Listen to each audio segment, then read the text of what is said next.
Et oui, bienvenue dans ce tout nouveau numéro du podcast Pourquoi Buffy c'est génial.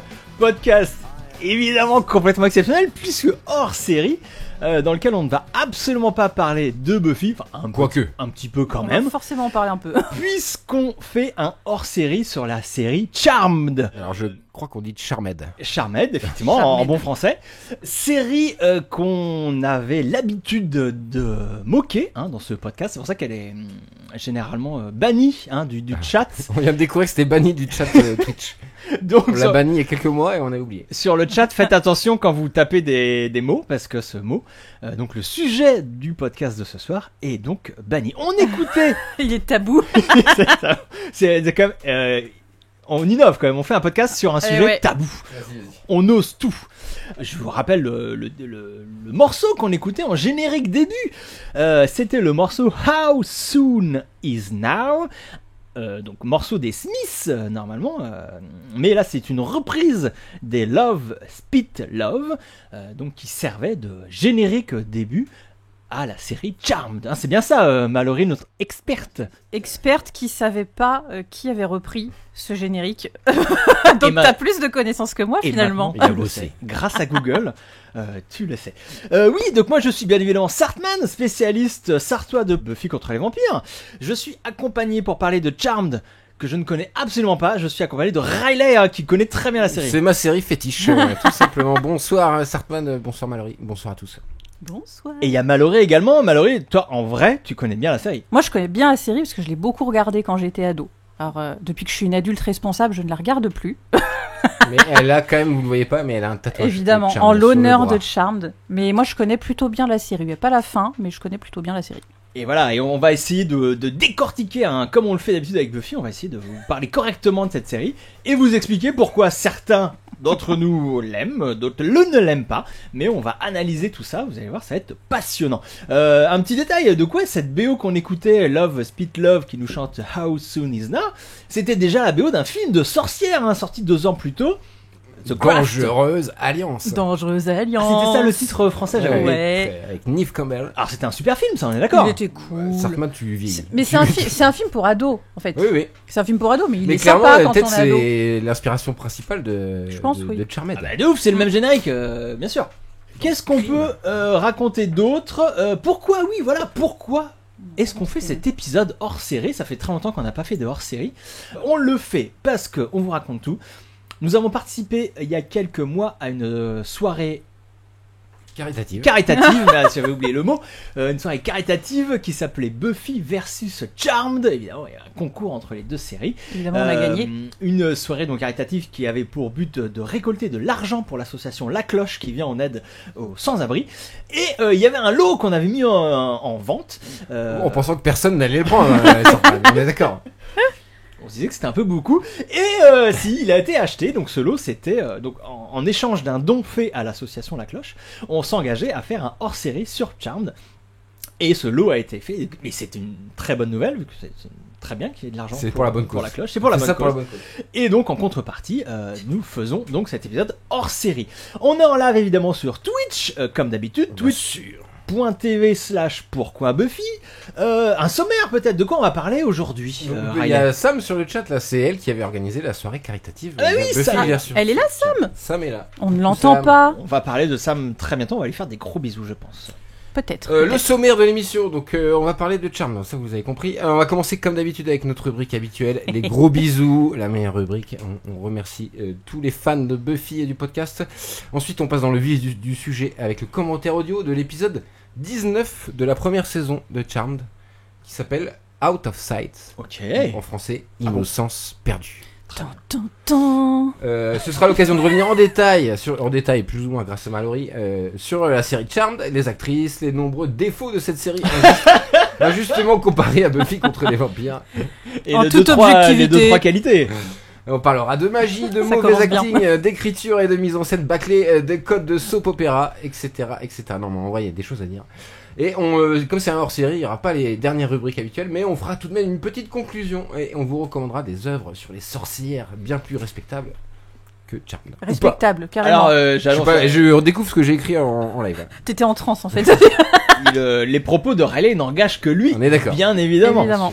Je vous rappelle le principe du podcast. Nous faisons des commentaires audio d'un épisode de Charmed aujourd'hui et que nous regardons en direct pour mieux comprendre la série et essayer de l'apprécier.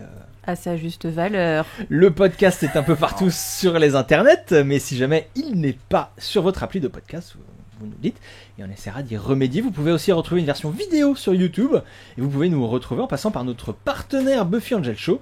Et on vous rappelle l'adresse de notre blog où il y a tous les liens. Pourquoi Buffy c'est génial.wordpress.com, tout attaché, sans accent. Immédiatement, je pense qu'il faut passer à la rubrique des gros bisous. Ouais, bonjour le chat. On l'a déjà dit, on va faire des gros bisous au chat. Allez, jingle. Timmy's down the bloody well, and if you make me miss it, I'll Do what? Lick me to death? This is a time of celebration, so sit still and be quiet. Is everyone here very stoned? I love you, Xander. I'll never leave you. I'm the one who sleeps with you and feeds you, bathes you. Yeah. I see her bien, raise you a bien. She bathes you? Nothing can defeat the penis. Ah, un bug.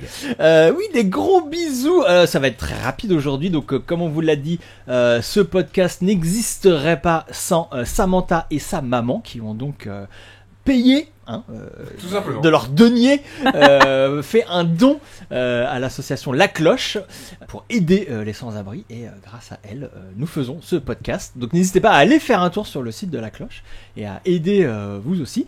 On fait aussi, bien sûr, un gros bisou aux fans de Charmed qui nous écoutent, parce que peut-être, on ne sait pas, normalement c'est les fans de Buffy qui nous écoutent, mais peut-être oui. il y a des fans de Charmed qui ouais. débarquent, qui ne savent pas et tout. Bienvenue, vous allez voir, on va commenter un épisode de Charmed et vous allez voir, ça va être super. Ça va être On va essayer passionnant. de pas être trop méchant quand même. Est-ce que vous avez des gros bisous, Riley et Mallory? Moi j'ai un gros bisou à faire à Kairis, c'est un fidèle auditeur de Pourquoi Buffy c'est génial. Oula. Qui est fan pas- de Charmed. il est pas là d'ailleurs. hein. Kairis n'est pas là, mais il nous a fait parvenir il y a quelques années une parodie qu'il avait enregistrée de nous en train de faire Pourquoi Charmed c'est génial. Oh la vache. Il avait fait une sorte de micro-parodie, c'était assez drôle, qu'il avait envoyé que à nous et tout. Et maintenant, ça y est, on est devenu... on fait un podcast sur Charmed. C'est méta, on c'est est méta. devenus nos propres parodies. Il est bientôt temps Ça, d'arrêter, je pense. Ouais, c'est le signe de. En général, c'est la fin vers là. C'est la fin, on est pas... Ouais. Pourtant, on a commenté que C'est la le moitié milieu, des hein, épisodes de mais. Buffy. Ouais, un gros bisou, Kairis. Gros bisous. Alors, tout de suite, passons à l'épisode du jour. C'est parti. I'm Cowboy Guy. I am the Dark Lord of Nightmare. Ooh, gang, did you hear that? A bonus day of Class Plus Cordelia. Mixing a little rectal surgery, and it's my best day ever. Stop touching my magic bone. What do we do if it doesn't work? Kill us both, Spock. I swear, one of these times you're gonna wake up in a coma. Wake up in a... Oh, never mind. Oui, alors l'épisode du jour, on va vous parler, comme tu l'as dit, Riley, de... J'ai oublié déjà. Le Charmed. De Out of Sight, épisode 19 de la première saison. Ouais, Mais ça va avant- être très très long ce podcast. Mais avant, il faut qu'on présente la série, évidemment. Par qui est-elle créée, cette série? Pourquoi? Comment? Et là, je fais appel à vos talents, parce que je n'ai fait aucune Nos recherche. talents d'enquêteur, bien sûr. Heureusement Ah. que Riley enquête comme Fais Moi, Personne. j'enquête sur les internets évidemment. Alors Les c'est une enquêteurs. série créée par Constance M. Burge. Donc une femme qui était créatrice et showrunneuse de la série pendant 2 saisons seulement avant de se faire virer. Ah ouais. Enfin je sais pas trop comment ça s'est terminé cette histoire. Et ça finit entre couilles. Et puisque après c'est non parce que ça a été repris par un certain Kern. J'ai noté que son nom de famille. Je suis terrible. Constance M. Burge qui a créé la série. Pourquoi on se le demande. Comment? Grâce à Aaron Spelling, célèbre producteur de soap des années 90 pour ados. Vous vous rappelez? Ouais. Beverly Hills, Mais ouais. Melrose Place. C'était Tout ce que j'adorais. C'était Aaron Spelling avec sa fille Tori Spelling qui était connue à l'époque. Il faisait jouer sa fille dans les séries. Et il a même fait 7 à la maison. Vous vous rappelez Ouais. de cette série 7 à la maison? C'était lui aussi qui était Seven. derrière tout ça. Seven Heaven. Et dans les années Heaven. 80, c'était lui qui était derrière le soap opéra Dynasty. Ah non, mais j'ai regardé sa filmo, c'est n'importe quoi. Il y a Il est 1 partout. milliard de séries. Ouais, non, et Aaron Spelling un peu partout. Spécialiste du soap. Et donc Kern était embauché déjà dès le début de la série, dès le pilote, et il a repris la place de la créatrice finalement, est devenu producteur exécutif au bout de 2 saisons. La Vas-y. productrice, donc la créatrice de la série, elle a été frustrée après les 2 saisons que les directions des intrigues ne lui convenaient pas en fait. C'est vraiment Eh un oui. cas typique de série américaine où le créateur est là au Mhm. début et perd totalement la main sur le projet en fait à faute au producteur. En plus on peut se douter que Aaron Spelling était très peut-être qu'elle voulait pas que tout tourne autour de leurs histoires d'amour sans cesse. Peut-être c'est ça, en tout cas elle a considéré que sa série et son projet de base avait été un peu dénaturé et elle a donc quitté le poste de showrunneuse. Bien joué. Elle est tout de même restée sur Charmed en tant que consultante exécutive jusqu'à la 4e saison. Consultante entre guillemets, c'est vraiment mis au placard je pense. Voilà, elle a continué sur de nombreuses séries après et elle a eu un autre succès, une série qui s'appelle Royal Pains que j'ai pas vu, je sais pas si ça vous dit quelque chose. Voilà pour les créateurs de la série Sartman. On peut faire aussi un petit pitch de la série, non ? Ah bah moi ça m'intéresse, vu que je le répète, je ne connais absolument pas cette série. Moi à l'époque effectivement de la diffusion sur M6, très jeudi du samedi, tout ça, j'avoue que je passais à côté, je ne regardais pas. Donc oui, pitch-moi la série. Donc la série, ça nous parle de 3 sœurs qui découvrent qu'elles sont les descendantes d'une grande lignée de puissantes sorcières. Grâce au livre des ombres, c'est ça le nom. Ça. Elles vont du coup affronter des démons, des sorciers et les forces du mal dans la ville de San Francisco. Donc ville, contrairement à Buffy, une ville qui existe vraiment. Tout à fait. Et ils vont vachement jouer dessus, on le verra dans l'épisode, mais il y a souvent, même tous les épisodes, il y a des plans de San Francisco avec ses rues en pente, le fameux pont de San Francisco qui revient... il exploite à 100%. La ville est mise en scène. Ouais, la ville est mise en scène. Contrairement à Sunnydale dans Buffy qui est assez anecdotique. Même si a priori c'était pas tourné à San Francisco, c'était tourné à Los Angeles. Mais oui, on joue le côté San Francisco. Donc entre magie, vie personnelle et destin familial, elles vont faire de leur lien une grande force. Mais on va découvrir évidemment que il y a un lourd prix à payer pour ces sorcières de San Francisco. Oui. Oula. Il y a des moments assez tristes. Ah carrément, d'accord. Terriblement triste. Moi j'ai pas tout. Moi j'ai déjà la larme à l'œil. Oh la vache.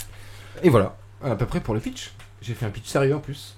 Bravo. Mes potes, regardez pour Alyssa Milano, dit Fourmi Queen. J'en fais partie. Il y avait un truc comme ça. Au début, attiré public masculin avec au des début, je pense que c'était pas ça. Et en fait, au fur et à mesure, plus la série avançait, plus ils ont fait en sorte de les foutre à moitié à poil. Notamment Alyssa Milano.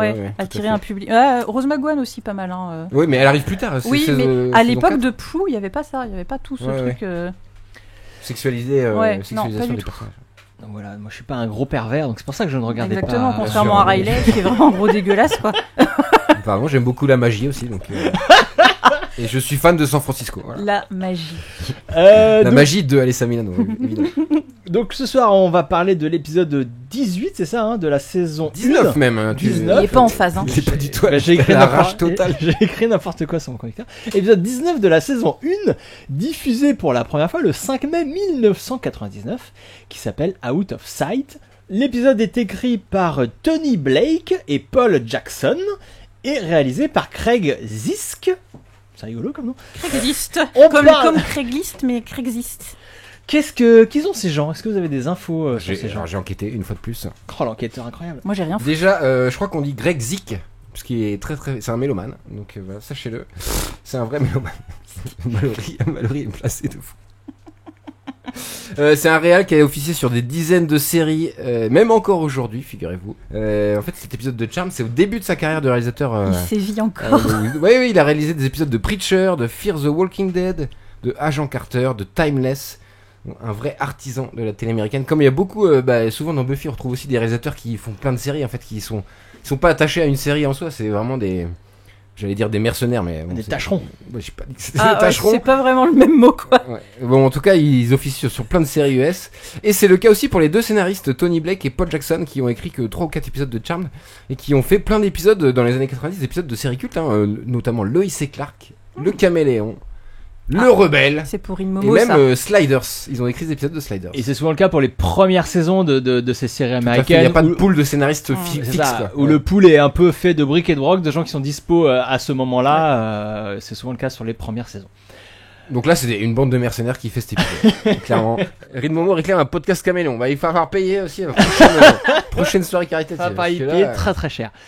Est-ce qu'on parlerait pas également, vu qu'on est dans cette logique de présenter la série à celles et ceux qui ne la connaîtraient pas, est-ce qu'on parlerait pas des 3 actrices principales quand même ça me semble important. Moi ça m'intéresse. Mallory, vous avez quelque chose à dire ou c'est encore Riley qui a enquêté ? C'est Riley qui a enquêté. Parce qu'après j'arrête de parler. Vous n'avez pas enquêté, Mallory ? Non, moi j'ai enquêté sur l'épisode. Il y a Bolin sur le chat qui nous dit que les saisons 1 et 2 sont les meilleures et les plus correctes en tout cas. Quand la créatrice était encore là-bas, peut-être ça joue, en effet. Quand il y avait une vision de femme pour représenter des femmes. Alors, du coup, on le disait de Charmed, il y a 3 sorcières, 3 sœurs, les sœurs Halliwell. Donc, il y a l'aîné qui s'appelle Prue Halliwell, qui est incarné par Shannon Doherty, connue pour son rôle emblématique, bien sûr, dans Beverly Hills. À qui on rend un hommage quand même, parce que elle est décédée il n'y a pas longtemps. L'année dernière, je crois, il me semble. Il y a moins. Donc elle incarne Prue, c'est l'aînée des sœurs Halliwell, qui est dotée du pouvoir de télékinésie, et elle est forte et protectrice, et elle quittera la série malheureusement à la fin de la saison 3.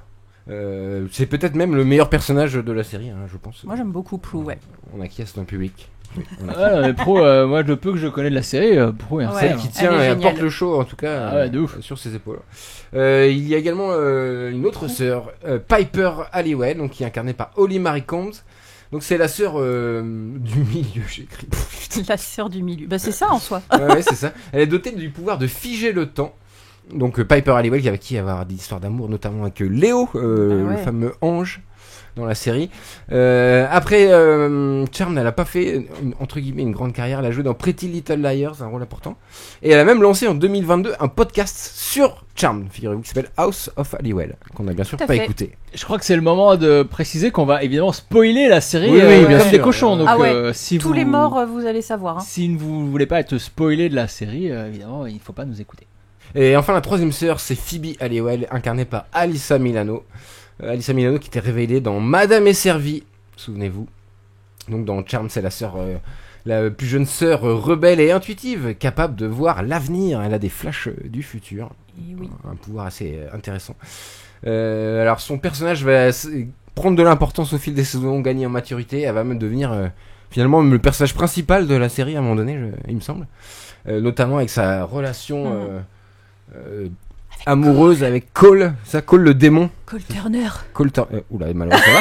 Je me suis transformée. Elle est en sueur là. Malheureusement aime beaucoup Cole Turner. Un de mes premiers crushs. Alors quand t'es adulte, tu te rends compte que la relation était pas ouais, était un peu chelou. Mais quand t'es jeune, tu vois pas tout ça. Angel, Cole, oh là là. Ouais, parce qu'évidemment, un peu comme dans Buffy, Phoebe, donc Phoebe Halliwell, tombe amoureuse de quelqu'un qui est de l'autre côté, du côté des méchants. Et ça a créé plein d'histoires, évidemment.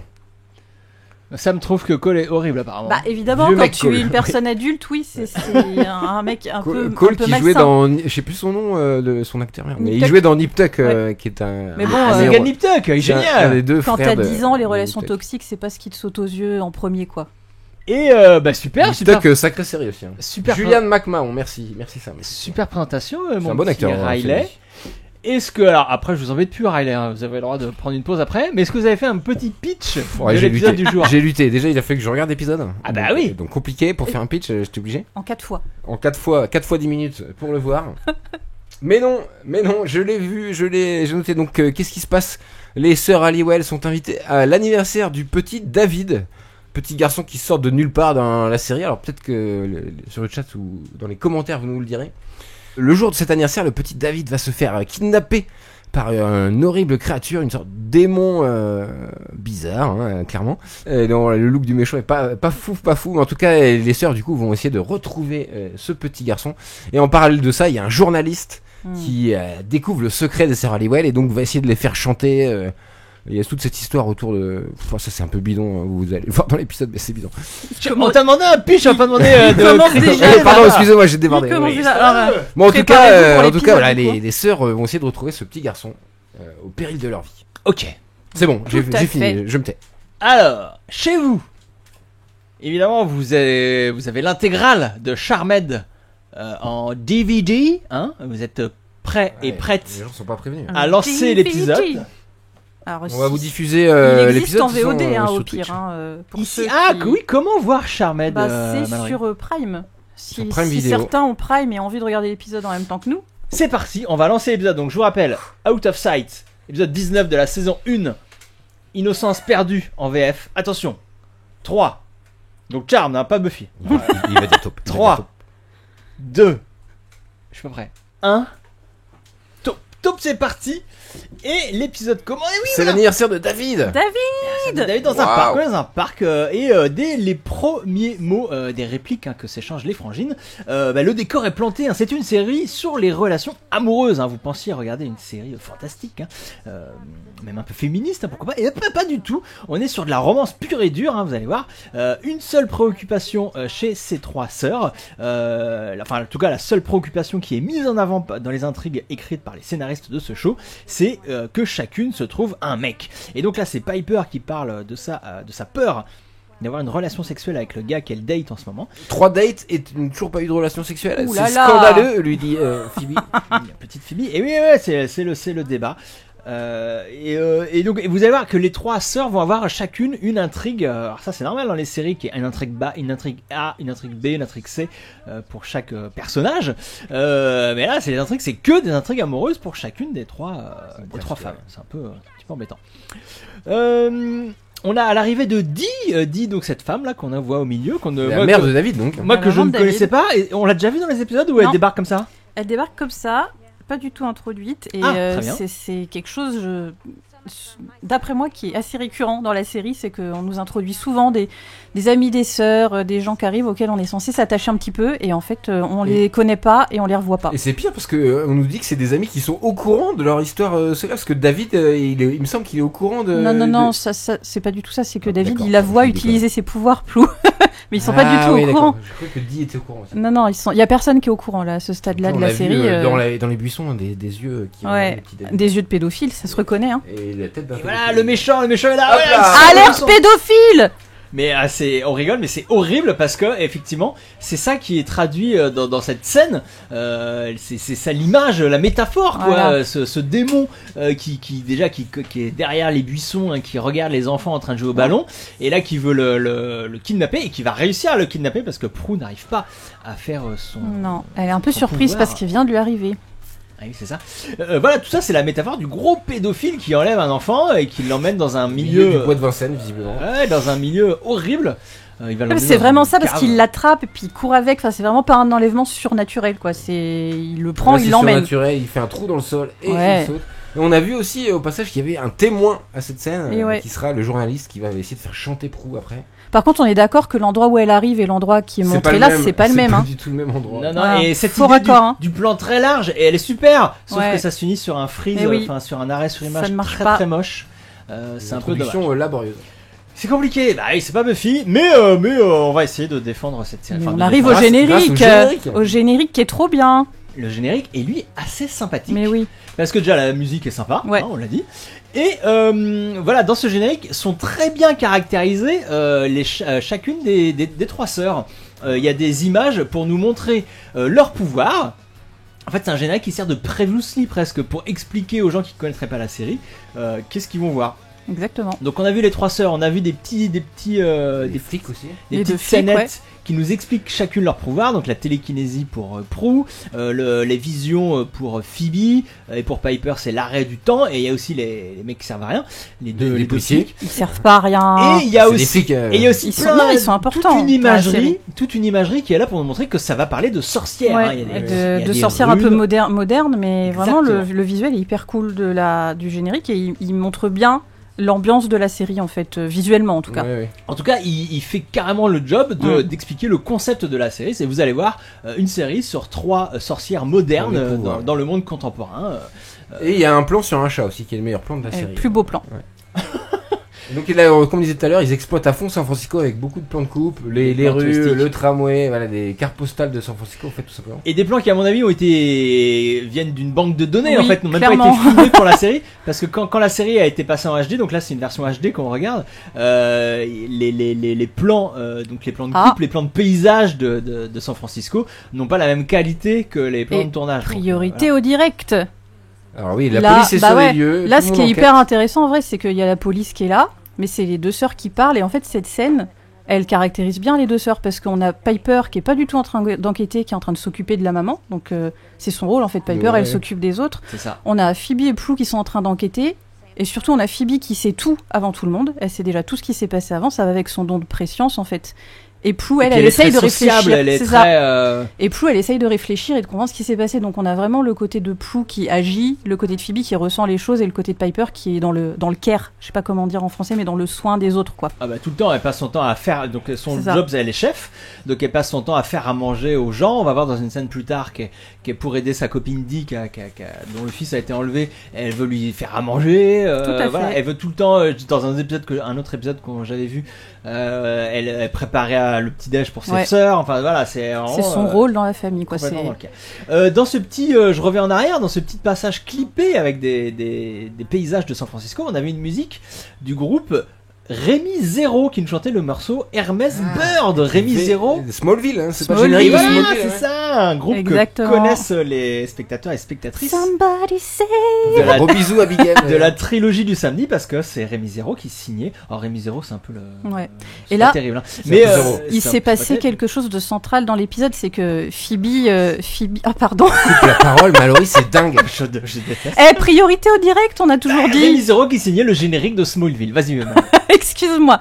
Alors, on disait, il s'est passé un truc qu'on a passé, c'est que on soulève que Prue, c'est la première fois qu'elle utilise ses mains pour utiliser son pouvoir. Et moi, je pense que tout cet épisode a été écrit autour de ça, en fait, parce que clairement, c'est juste ça qui lance l'intrigue, c'est qu'elle utilise ses mains pour la première fois. Et c'est pour ça qu'elle n'y arrive pas du coup. C'est ça. Elle met en l'air le kidnappeur et le kidnappé et elle met pause le kidnapping, mais elle n'arrive pas. Elle est étonnée justement par son. On explique pour ceux qui n'ont pas l'image, mais voilà, elle est étonnée par l'ampleur de ses pouvoirs et du coup elle n'arrive pas à arrêter complètement ce kidnapping. Très très méchant, les méchants. Ils sont horribles ces gars-là. Ils piquent la vue des enfants. Les enfants, deviennent aveugles. Qu'elle a encore une image, hein, voilà, on empêche l'enfant de voir ce qui se passe, on le met dans le noir, on le traumatise, voilà, encore une sorte de pédophilie. Une sorte de pédophilie. Montrée, quoi. C'est très très grave ce qui se passe. Le livre des ombres, ça va trop vite. On n'a pas eu le temps de dire qu'il y avait des voitures de policiers, c'était des voitures de police de Los Angeles, hein, voilà. Alors qu'on est censé être à San Francisco. Donc là, on arrive chez donc les trois sœurs habitent dans la même maison. Enfin, faut noter. Ça c'est cool. Hein. C'est pas tout le temps que trois sœurs sont colocatrices dans une même maison. Parfois, Et on a vu le livre des ombres qui revient à tous les épisodes. Qu'est-ce que c'est que ce livre? C'est le livre magique, littéralement, puisqu'il y a toutes les réponses dedans. Dès qu'il y a un problème, elle peut le regarder dedans. Ah, c'est comme la bibliothèque dans Buffy. Bah, c'est un peu comme les livres de Giles. Mais il y a qu'un seul livre, quoi. Et c'est ça leur héritage, en fait, c'est ça. au Serverly. Ouais. C'est l'héritage des sorcières qui ont transmis leur savoir avant. Ah, donc c'est écrit par d'autres sorcières? Ouais, c'est écrit par leurs ancêtres, en fait. Alors ça, c'est intéressant, la sororité à travers les âges et tout. À chaque fois que quelqu'un... bah dis donc. Ah, il y a un souci d'épisode. Oui, ça restera jaune. N'en parlons pas. Ça me fait marrer, c'est des répliques, là, c'est qu'elle dit, quoi, il peut devenir aveugle? Mais c'est horrible, mais il peut juste mourir aussi. Enfin, là, ça c'était... C'est ça qui lui perturbe, c'est qu'il devienne aveugle. Ok, c'est grave, mais peut-être plus grave, quoi, notamment mourir ou se faire... bref. Donc voilà, là on a donc Piper et Phoebe qui cherchent un moyen d'aider leur ami Dee à retrouver le fiston. Et oui, et il y a ça aussi, il y a cette thématique du Piper, ça l'embête parce qu'elle aimerait bien dire à sa pote Dee qu'elle est sorcière et qu'elle peut l'aider. Mais à ce moment-là de la série, je sais pas si ça changera par la suite, mais à ce moment-là de la série en tout cas, les trois sœurs cachent leur identité de sorcière, enfin leur capacité de sorcière. Elles le cachent complètement et ça va être tout l'enjeu de la scène. Journaliste. Voilà. Ce petit coquin de journaliste qui a donc vu Prue utiliser ses pouvoirs dans le parc et qui sent le scoop arriver. Bon, c'est un journaliste en mode paparazzi, hein, c'est un petit salopard ce gars-là.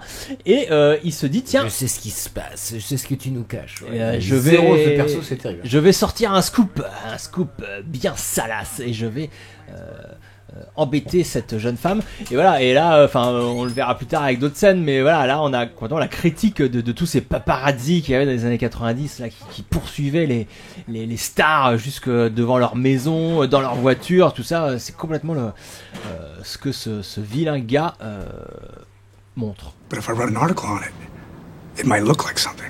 Et donc il vient en lui disant, voilà, il veut faire chanter Prue en disant, voilà, je sais ton secret, je vais sortir un article. Maintenant, faut que tu m'en dises plus, sinon ça va mal se passer pour toi. Non, ça c'est vraiment la sous-intrigue nulle, quoi. Ah, pourquoi? Parce que ça n'intéresse personne, on y croit pas une seconde. Mais on déteste ce journaliste. Il va revenir plusieurs fois dans l'épisode et en fait on va comprendre à la fin pourquoi il est là. C'est juste pour mourir en fait.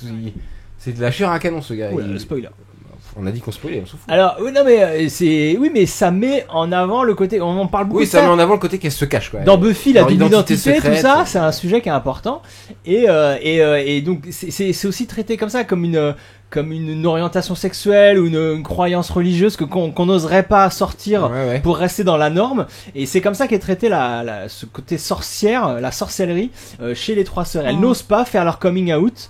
Et je pense que c'est traité aussi par rapport à l'histoire des sorcières où quand t'es une sorcière, il faut pas que ça se sache. Au-delà de coming out, je pense que c'est plus côté les gens craignent les sorcières dans le monde et du coup ça sera vu plus tard dans la série. Si t'es découverte comme sorcière, on va te tuer en fait. Et c'est ça qui est intéressant parce que, je sais pas, moi je vois la série aujourd'hui, je me dis les sorcières c'est cool quoi. Enfin, j'ai du mal à me projeter dans c'est mal d'être une sorcière. Bah oui, mais si le monde aujourd'hui découvrait que des femmes ont le pouvoir de figer le temps, de bouger des choses par la pensée, je pense pas que tout le monde serait en mode c'est cool. Je pense que le gouvernement essaierait de les choper pour en faire des armes ou je ne sais quoi. Ce qu'on peut reprocher, c'est que voilà, c'est 20 minutes dans cet épisode. Enfin, c'est un truc qui revient jamais vraiment cette histoire. Si, ça c'est central dans la série. Le fait de se cacher, c'est un sujet. Elle se cache toutes les 8 saisons. Elle se cache tout le temps. Et il y a des moments où elles sont contraintes à se montrer plus justement. Et ça sera toujours un sujet qui va les suivre. Ça sera toujours caché, d'accord. Mais oui, et donc c'est dommage parce que comme Buffy, je vais beaucoup parler, les mettre en lien avec Buffy, ces trois sœurs,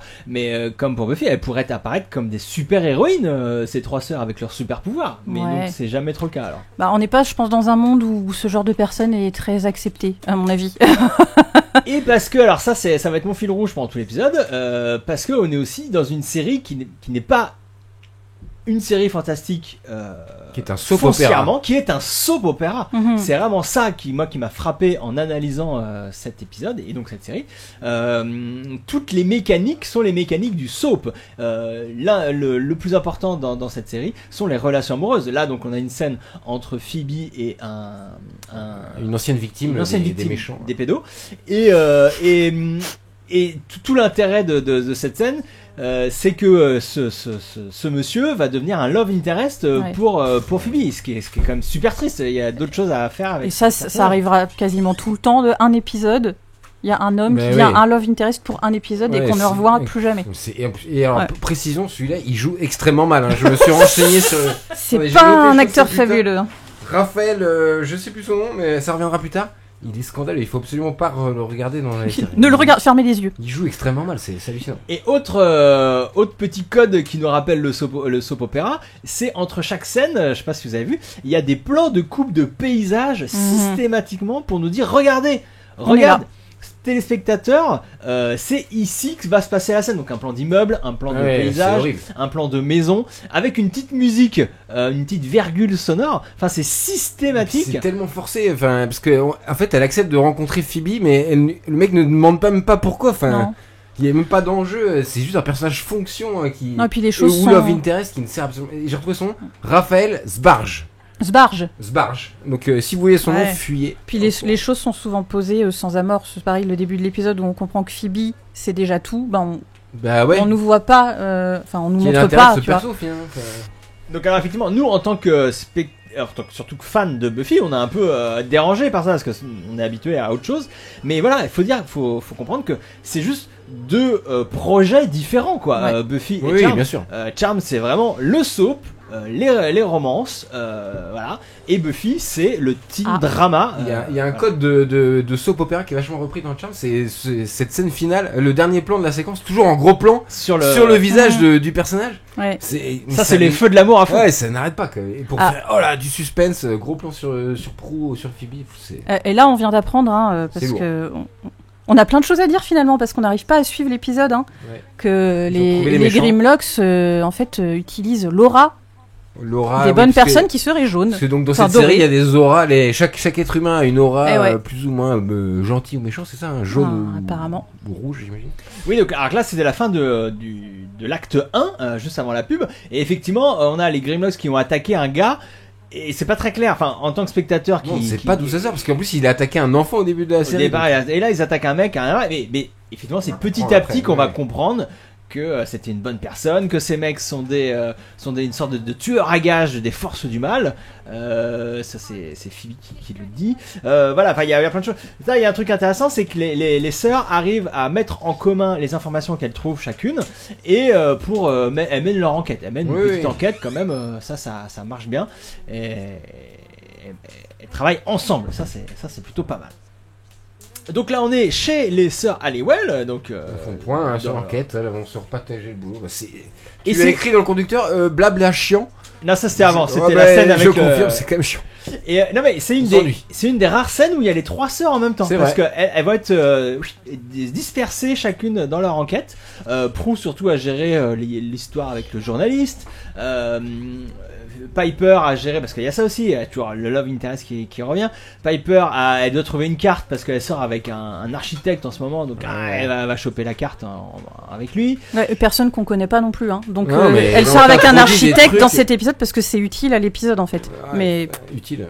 Ah si, on le connaît, pardon. Non, je suis hyper mauvaise langue. On le voit pendant plusieurs épisodes en vrai, ce mec. Non, oui, on le voit pendant plusieurs épisodes. Mais en fait, c'est un défaut aussi de la série dont tu parlais certains, parce qu'ils pensent une intrigue différente pour chaque personnage. Du coup, à quel moment elles se retrouvent ensemble ou presque. Y a pas, ça se recoupe pas, les intrigues se recoupent pas en elles. Enfin, à la limite, si le journaliste va arriver à la fin sur la scène de crime, mais. Non, il y a pas de thématique propre à l'épisode, comme on peut avoir dans Buffy, effectivement, mais. Là encore, c'est pas un jugement de valeur, c'est vraiment ces 2 projets radicalement différents. C'est écrit totalement différent. Parce que là, on passe sur donc 2 autres persos qui étaient dans le générique. C'est les 2 policiers, dont un qui est l'ex de Prue, il me semble. Andy, oui, c'est ça. C'est son amour d'enfance, quoi. Ah ouais. Et là, du coup, ils vont développer cette intrigue. Le journaliste qui va dire attendez, j'ai un scoop, les policiers, les sœurs Halliwell, c'est des sorcières. Waouh. Ouais, ça c'est inintéressant, c'est du remplissage de l'épisode. Non, c'est parce que ça va avec l'intrigue de Andy en fait, qui est un flic qui, depuis le début de la série, il est présenté comme un flic qui enquête sur l'occulte. En fait, donc lui, il enquête et il sent que Prue lui cache quelque chose et qu'elle a un lien avec ce monde-là en fait. Et c'est pour ça que, évidemment, ce journaliste vient lui parler à lui parce que c'est le spécialiste de ça. D'accord. Alors, heureusement que t'es là, Mallory, parce qu'on aurait galéré sur ce podcast. Non, et puis il y a pareil dans l'autre épisode que j'ai vu, parce qu'on s'était trompé d'épisode, bref, on va pas vous faire tout l'historique, mais j'ai vu un autre épisode dans lequel Andy donc apprenait que Prue était sorcière et il le prenait super mal. Et donc ce qui poussait Prue à garder son secret parce qu'elle disait si je le dis il va mal accepter. Sauf que Prue est pas toute rose non plus parce qu'elle lui avoue son secret alors qu'elle vient de lui jeter, alors qu'il est sous l'emprise d'un sort de vérité. Donc en fait il est obligé de lui dire absolument tout ce qu'il pense dans l'instant et il a pas le temps de réfléchir. Elle lui balance ça, elle lui dit je suis une sorcière et il est obligé de toutes ses pensées lui dire. Et là, il n'a pas le recul nécessaire en fait. Et là on va le voir effectivement qu'à la fin de cet épisode il va apprendre qu'elle a des pouvoirs et au départ il va faire une tête un peu chelou, il est pas content d'avoir été tenu au secret, mais j'ai l'impression que ça va un peu mieux se passer par derrière. Parce qu'il sent en fait, il sait déjà, c'est juste qu'il voudrait que Prue lui dise en fait. Et on va voir un deuxième personnage qui est Daryl. Maurice, qui est en fait un personnage qui va rester jusqu'à la fin de la série, le deuxième flic qui va devenir un vrai allié des filles parce qu'à la mort de Andy, spoiler, plan sur lui qui reprend le flambeau. C'est lui qui devient l'allié des filles parce pour comprendre pourquoi son meilleur pote Andy est mort, il va essayer de se rapprocher d'elle et il va développer un lien privilégié avec Prue notamment. Alors là, il y a une scène un peu sympa. C'est ce qu'on aurait aimé avoir plus dans cette série, moi je trouve. Là, on est complètement dans une scène de comédie romantique et quiproquo amoureux. Piper est persuadée de parler, son mec, son date de l'époque veut discuter avec elle. Elle est persuadée qu'il veut parler de sexe, faire du sexe et tout. Donc elle est très très gênée. Elle veut pas avoir cette conversation. Et puis surtout, elle est pas sûre de vouloir faire du sexe avec lui. Sauf que lui, il veut pas du tout parler de ça. Lui, il veut parler d'autre chose parce que lui, on lui a proposé un job dans une autre ville et il sait pas s'il veut partir ou pas. Et donc c'est très rigolo. C'est hilarant, t'as l'air menteur. non mais ce qui est bien, c'est que Piper va utiliser son super pouvoir de sorcière pour se sortir de cette situation qui est une situation de la vraie vie. Et là c'est super. Le spectateur ou la spectatrice peut se projeter dans ce malaise. Ah merde, tu sais, ça arrive à tout le monde, ce genre de quiproquo et tout. Et on aimerait tous avoir ce pouvoir de hop, je fige le temps. Maintenant je fais quoi? Et c'est ce que peut faire Piper. Et moi je trouve ça bien, mais voilà. Là, c'est quand elles utilisent leur pouvoir dans la vraie vie. C'est ça. Mais là c'est ma déformation de fan de Buffy que je projette des trucs. Dans Buffy il y a ça. Il y a ça tout le temps. Et c'est génial. Là, c'est triste que ce soit une fois dans là, il y a ça une fois. Voilà. Non, mais ça c'est pareil. Ça, c'est récurrent. C'est récurrent. Ça arrive parce que leur pouvoir ils disent quelque chose d'elles aussi. C'est pas des pouvoirs qu'elles ont par hasard quoi. Du coup, mais c'est juste que c'est jamais poussé en fait. C'est ça qui est chiant, c'est qu'ils l'amorcent dans des épisodes. Et voilà, et ça revient après, et c'est pas un sujet, quoi. C'est un running gag plutôt que. Ouais, c'est plus un vrai intérêt pour les personnages. Bah, après, elles sont censées ne mais pas trop le c'est quand même faire. une utilisation marrante du pouvoir. Oui, elles sont censées pas le faire. Oui, comme tu dis, Piper, qui est ce personnage peu sûr d'elle, qui se pose beaucoup de questions, qui voilà. Et ben là, en mettant pause, elle peut prendre le temps. C'est un personnage qui tempère en fait. C'est qu'elle balance tout ce qu'elle a sur le cœur. Quand le mec est figé, et hop, elle reprend. Elle peut reprendre l'apparence après. C'est pareil, Phoebe, c'est quelqu'un qui est hyper intuitif, qui ressent beaucoup les choses. Donc c'est quelqu'un qui va voir du coup les choses, qui va pouvoir ressentir les sentiments des gens. Plus c'est quelqu'un qui bouge les choses par la pensée, et c'est littéralement ce qu'elle fait dans la série. C'est quelqu'un qui réfléchit et du coup fait avancer les intrigues. Et Piper, elle tempère les choses, quoi. Voilà, l'aveugle qui joue comme un mec qui a des yeux qui fait l'aveugle, c'est terrifiant. C'est terrifiant. T'as déjà vu un aveugle? Le mec il parle, il y a des personnes à côté d'elle, mais il parle quand même. Je suis aveugle, attendez, donc je vais parler sur la gauche, mais je sais très bien qu'elle est assise à ma droite. Enfin, c'est affreux, quoi.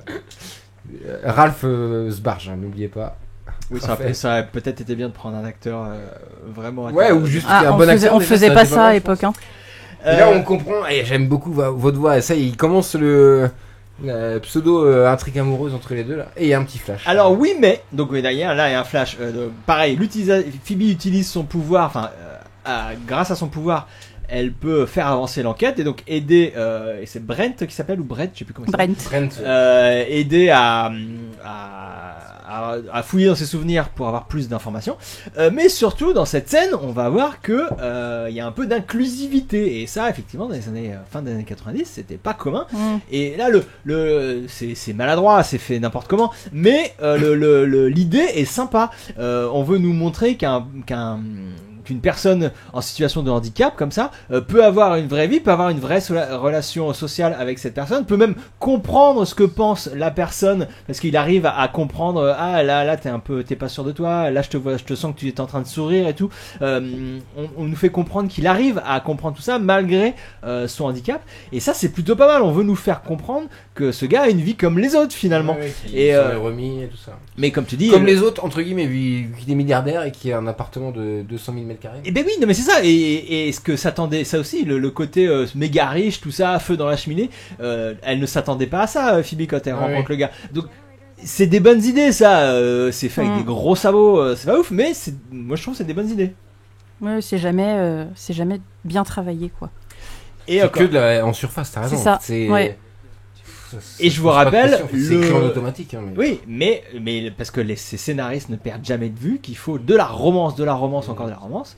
Là, les cartes en braille ne vont servir qu'à une seule chose, qui est un contact physique entre les doigts de Phoebe et de Bren, parce que regarde, touche ma carte. Touche ma carte. Touche ma grosse carte là. Parce que c'est une carte en braille, mais c'est exactement ça. Parce que voilà, il faut qu'il y ait et là il y a une petite musique qui commence. C'est pareil, des gros sabots, zéro subtilité. Mais voilà, il y a une petite tension sexuelle qui s'installe grâce à la carte en braille. Et waouh. Parce qu'il y a des petites bosses. Et dès que c'est une petite bosse, il faut toucher. Évidemment, c'est comme ça que ça marche. C'est comme ça que ça marche. That's how you've seen all these other monsters that you've mentioned, isn't it? Phoebe, you're a good person. And that probably means you... on reparle de... Tu vois, pareil, il reparle de l'aura. Là, c'est un sujet. Mais pareil, l'aura des gens, c'est un sujet qu'on va jamais vraiment réexploiter, en fait. Ah, ce truc de l'aura, ça va pas revenir? Ça revient pas. L'aura jaune, là, ça revient pas. Parce que donc, on le dit pour ceux qui n'ont pas vu les l'aura dorée, pardon. On va comprendre que les gens qui sont des bonnes personnes dégagent une aura dorée, que ces Grimlocks, ces tueurs à gages des forces du mal, peuvent percevoir, et donc c'est pour ça que eux tuent les gens qui ont une aura dorée, et plus ils enlèvent des enfants. Ça c'est un peu étrange, mais voilà, ils font ces deux choses là. Par contre les Grimlocks vont revenir. Ils reviennent 2 fois, je crois. Va savoir pourquoi. C'est affreux. Les enfants, t'inquiète pas, ma mère a une copine qui a des super pouvoirs, et là il y a le méchant qui arrive. Taisez-vous les enfants. Mais oui, mais d'où il sait qu'elle a des super pouvoirs? Mais au début, il se fait soulever dans les airs. Pardon, j'avais oublié ça. Mais même, ça sert à rien, c'est juste pour montrer. Les enfants sont toujours là. N'oubliez pas l'intérêt de l'épisode. Il y a des parce qu'on nous fait même pas compatir avec eux, on nous les faisons connaître un peu, non? C'est lourdingue. Et l'autre enfant, parce que donc il y a 2 enfants, l'autre enfant ne dira jamais rien, on ne verra même jamais son visage. Non. Je me demande est-ce qu'il y avait vraiment un autre enfant. C'était un mannequin. Comment ils ont géré ça. On repart dans la romance. Donc là, Andy le flic vient voir Prue pour lui dire attention, il y a quelqu'un qui s'intéresse à ta magie. Oulala. Ouais. Voilà. En fait, Prue, cette Andy, il veut savoir ce que cache Prue parce qu'il veut enquêter. Il sent qu'elle cache quelque chose en lien avec la sorcellerie. Et lui, comme c'est son domaine, et qu'en plus ils sont sortis ensemble. Mais c'est ça. Il y a une énorme tension romantique entre les deux là. Et je pense qu'il aimerait bien, comme il est flic et que c'est un mec, il aimerait bien pouvoir la protéger. Sauf que Prue, en fait, elle a pas besoin d'être protégée par Andy. Elle peut se débrouiller toute seule. Et lui, ça le frustre. Pas mal, je pense. Oh, le syndrome Riley. Un peu, ouais. C'est un peu le syndrome de genre, j'ai pas de pouvoir, je suis nul. Ah ouais, c'est vrai que c'est un peu ça. Je pense que ouais, mais après, il y a aussi une question de confiance où, comme il est amoureux d'elle, il aimerait bien qu'elle se livre parce qu'en fait, elle lui fait pas confiance. Alors que. Il va mourir, ouais. Il va mourir parce avant Prue Ouais, parce qu'il va finir par savoir et il va la sauver. Il va se sacrifier pour elle, évidemment. Cool. Mais oui, c'était un personnage qui était sympa parce qu'il soulevait des questions intéressantes en vrai, mais je crois qu'il est parti parce qu'il avait des soucis avec la prod. Bah oui, il jouait trop bien pour la série, peut-être tu peux pas rester. Ouais, il est bien, mais franchement, dans les acteurs récurrents sont bons dans Charmed. Hein. Le casting est très bien. Les personnages secondaires sont nuls par contre. Non, mais Prue. Il meurt dans 3-4 épisodes. Shannon Doherty est formidable. Ouais, elle est vraiment j'ai adoré sa performance, tout ce qu'elle dégage et tout. Enfin, c'est super. Elle est top. Mais les trois. Alyssa Milano, elle est top en Phoebe aussi. Franchement, je la trouve bien. Ouais, grave. Même Holly Marie Combs. Enfin, moi, je trouve les 3 sœurs très bien castées. Sauf là, quand elle doit manipuler une carte, là, moi, j'ai mal elle fait n'importe quoi avec sa carte. T'as mal à ta carte? Bah oui, elle la secoue. Mal à ma carte. T'as mal au boss. Bah, elle la chiffonne, quoi. Putain, une carte, soit ça se plie correctement, soit ça se roule. Ça se touche les boss. Il y a beaucoup de vent à San Francisco. Mais là, elle fait n'importe quoi avec la carte. Ouais, la pauvre. Putain. Je suis choqué.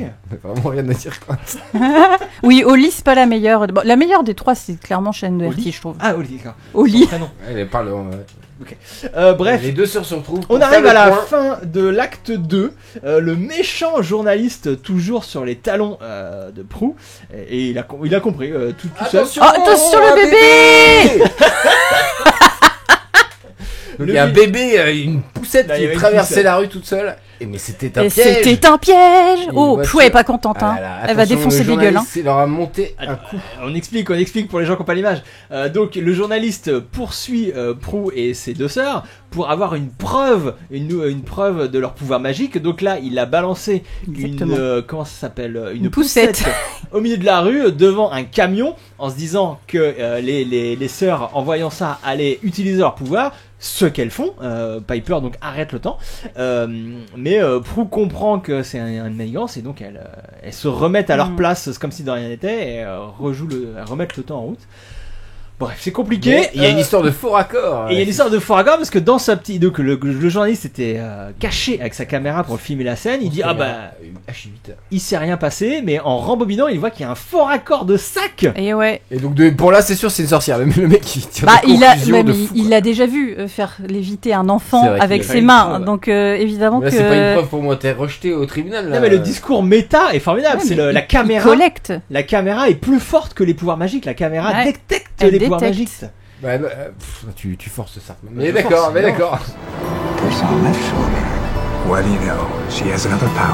C'est facile comme ça preuve. Ça prouve rien. Non, ça prouve rien. C'est un journaliste de merde, probablement. Pour lui, il est persuadé que c'est bon. Regarde, il a l'air méchant. Il va y avoir le gros plan sur lui. Il est méchant. Il est méchant. Je retire ce que j'ai dit. Il joue encore plus mal que le témoin. Que Brent. Donc, début de l'acte 3, ça va très très vite cette histoire. On arrive à la maison des sœurs Halliwell. Il y a une réunion entre les 3 sœurs, pareil. Sous l'œil méchant. Sous l'œil méfiant du méchant. Et donc, les 3 sœurs font un point sur leur enquête. On aura noté que Phoebe avait en sa possession une carte, vraisemblablement prise par Piper chez son mec, mais on n'a pas vu comment les deux femmes pas vu de transition. se sont filé la carte. Enfin, c'est pas très clair. Il manque peut-être des scènes. Hein, on rappelle que c'est pas le plus important. Le plus important, c'est la romance. Oui, parce qu'elles font pas le point sur leur relation amoureuse, ça m'inquiète. Hein. L'amour. Et si, il va y avoir un truc à la fin. Ah non, c'était dans la scène d'avant. Il y avait un truc très drôle que j'ai pas noté, dans la scène d'avant, quand Phoebe et Piper parlaient, non, je sais plus qui c'était, enfin Piper évoquait la conversation qu'elle allait avoir avec son date, et sa sœur lui disait, bah alors tu feras comment s'il veut parler de sexe? Et elle disait je dirais que j'ai une migraine. Ça c'est pareil, c'était une réplique un peu marrante, un peu sympa, parce que dans les fictions contemporaines c'est le cliché quoi c'est le cliché, une femme dit qu'elle a une migraine, c'est parce qu'elle a pas envie de faire l'amour. Donc là c'était un peu rigolo ça, voilà. On aime bien ce genre de petit pic de fraîcheur. Il y en a trop peu selon moi dans cette série, c'est un peu trop premier degré, un peu trop il y a toujours des points d'humour, mais c'est pas de l'humour travaillé en fait, tu vois. L'humour de Buffy il est fin, tu vois, il y a vraiment un truc Charmed, c'est des petites blagues par-ci par-là, et c'est plus des situations qui vont être rigolotes quoi. Et donc Prue déjà fout dehors le journaliste nul là, et elle élabore un plan pour pouvoir se libérer de cet empêcheur de tourner en rond, comme on dirait si on avait 60 ans. Et voilà, et donne le plan. Voilà, ça nous rappelle que c'est Prue la chef. Attends, Prue c'est Buffy quoi. C'est elle qui décide, c'est elle la grande. C'est elle. Les deux sœurs se reposent sur ses décisions. Ah bah c'est toujours la grande sœur qui décide. Et là elle fait un truc un peu marrant pour faire. Elle fait diversion pour que ses sœurs puissent se barrer de la maison Paladis quand même. Au revoir, c'est mignon. Au revoir. Mais c'est surtout, elles ont des pouvoirs de dingue et les gars elles peuvent s'en débarrasser. Mais le but c'est qu'ils voient pas mais les alors pouvoirs. Elles peuvent le faire sans qu'ils voient. Et là, elle le fait. Regarde, justement, elle envoie. Elle le fait. Elle envoie la truelle, enfin le petit. Pour les vis pour planter son. Vous avez fait ça? Elle est pas débile, Prue. Elle sait bien qu'il faut pas qu'il voit directement ses pouvoirs. Elle trouve un autre. Bah non, elle a vu que quelque chose avait crevé son pneu, mais il a pas vu Prue le faire. Okay. Non mais c'est bien que tu défendes la série. Je te trouve un poil mauvaise langue quand même. C'est exprès. Très légèrement. Pendant ce temps, Piper et Phoebe pénètrent dans les égouts. Les égouts. Les égouts. Parce que j'ai écrit égouts, il y a une faute de frappe sur mon conducteur. Pénètrent dans les égouts et elles descendent dans les enfers pour sauver les enfants. Donc ça c'est pareil, ça c'est intéressant comme mise en scène. Classique. Et il y a une nouvelle réplique sympa qu'on aimerait bien voir plus souvent. I'm not wearing the right shoes for this. Je ne porte pas les bonnes chaussures pour ça. Voilà, ça c'est aussi ce qu'on aime bien. On voit beaucoup dans Buffy. C'est ce décalage entre des jeunes femmes qui font attention à leurs apparences et des situations extrêmement hors normes et glauques et tristes et fantastiques, tout ça. Voilà, c'est typiquement le genre de réplique qu'on aurait pu avoir dans Buffy. J'ai pas les bonnes chaussures pour ça, donc on aime bien. Et alors là il se passe un truc génial. Donc là il y a une scène entre le flic qui va voir Brent parce qu'il mène sa propre enquête. Et alors je sais pas si c'est fait exprès, mais si c'est fait exprès c'est du génie. Sinon c'est juste un coup de bol. Cette scène, donc le flic qui interroge Brent, est filmé dans un autre axe. Quand c'est Phoebe qui a interrogé Brent, c'était filmé dans un axe où on voyait pas la fenêtre. Et là c'est le flic. Et là on voit la fenêtre. Donc comme si on voulait changer de point de vue parce que c'est le flic qui fait sa propre enquête au sujet de la même histoire, la disparition des enfants. Et il fait son enquête à sa façon. Donc c'est pour ça que peut-être que c'est pensé, hein. On a dit que c'était un réal. Bon, c'était ses débuts là, mais peut-être qu'il a une idée de mise en scène quoi. Ça peut arriver. Pendant ce temps, les Grimlots ils mangent des brochettes de rat, hein. Je sais pas si vous avez vu, c'est dégueulasse. Et Piper elle s'est cassée la margoulette. C'est ça. Et sa sœur là met une planche par-dessus. Mais pour pas que les Grimlots la voient. Pourquoi ils capturent les enfants, les Grimlots? Ou alors pour éviter que d'autres personnes tombent dans ce trou. Priorité au direct, c'est une scène géniale. Oh, on peut pas terminer nos phrases. Tu l'as fermé la tout à l'heure. Non mais là c'est une scène géniale quand même. Prue est en train de faire une potion magique dans sa cuisine. Oui, dans une casserole. Dans une grosse casserole qui n'est pas un chaudron. Non mais ça c'est super. Parce que là pareil, on nous prend les codes de la sorcellerie avec une sorcière qui prépare une potion et tout, mais c'est dans sa cuisine. On nous modernise ça, donc c'est une jeune femme en débardeur qui nous fait ça dans une cuisine équipée américaine, tout ça avec des grosses casseroles et tout. Et elle dit I should be cackling. Attends, j'ai noté la phrase qu'elle dit. En gros, je devrais être je devrais être en train de rigoler de manière machiavélique, hein, comme si j'étais une vieille sorcière des fictions qu'on connaît, des histoires d'antan. Après ça s'est piqué, alors je sais pas si c'est piqué, mais dans Sabrina l'apprentie sorcière avec ses deux tantes, il y avait des scènes comme ça tout le temps. Hein, où mais Sabrina est arrivée après Charmed. Hein. Ah ouais? Oui. C'est plus récent. Alors Sabrina c'est un comics des années. Mais je crois que tu parlais de la série, pardon. Mais je parlais de la série qu'on a connue quand on était jeune avec le chat qui parle. Oui, la série est arrivée un peu après, ouais. Là c'est super aussi parce que le journaliste relou qui filme en gros plan Prue pour attendre le scoop et tout. Là pareil, on a complètement la critique des paparazzis des années 90 qui, je vous dis, qui suivaient, on se rappelle tout de ça, de Britney, de toutes ces femmes vedettes qui se faisaient suivre jour et nuit par des paparazzis en attendant un faux pas ou une déclaration, un énervement, et évidemment tu te fais poursuivre par 30 mecs en permanence et là, tu finis par t'énerver. Et donc là c'est exactement ça ce que fait ce journaliste salopard qu'on déteste. Lourdingue. Très lourdingue. Il est pire que les pédos. Oui, ça, c'est bien vu. Et ça, c'est pas facile. Tu vas trop loin. Mais non, mais en vrai, si tu regardes l'épisode, il a plus de temps d'antenne que les Grimlocks. Mais c'est lui le vrai méchant. Il est plus dangereux là. que les Grimlocks. Il est pas plus dangereux, c'est pareil. Non, mais il est, lui, il au monde entier que c'est des sorcières. Il est menaçant pour les personnages principaux, alors il est que plus développé que les méchants. Les Grimlocks sont pas menaçants pour elle, ils sont menaçants pour les enfants. Qu'est-ce qu'ils font? Oh là là, oui. Et Piper, elle l'aura adoré forcément, hein. Parce que c'est une force du bien. Elle a peur des rats. Et là, elle commence à apprivoiser sa nouvelle façon de se servir de son pouvoir. Parce qu'elle fait pas ça d'habitude. Prue a balancé un tuyau à la tête d'un gars. Première fois qu'elle fait ça. Sauf que c'était filmé comme un cochon. C'était mou. C'est dommage. Bah, c'est la première fois qu'elle le fait, donc il savait pas trop comment le mettre en scène.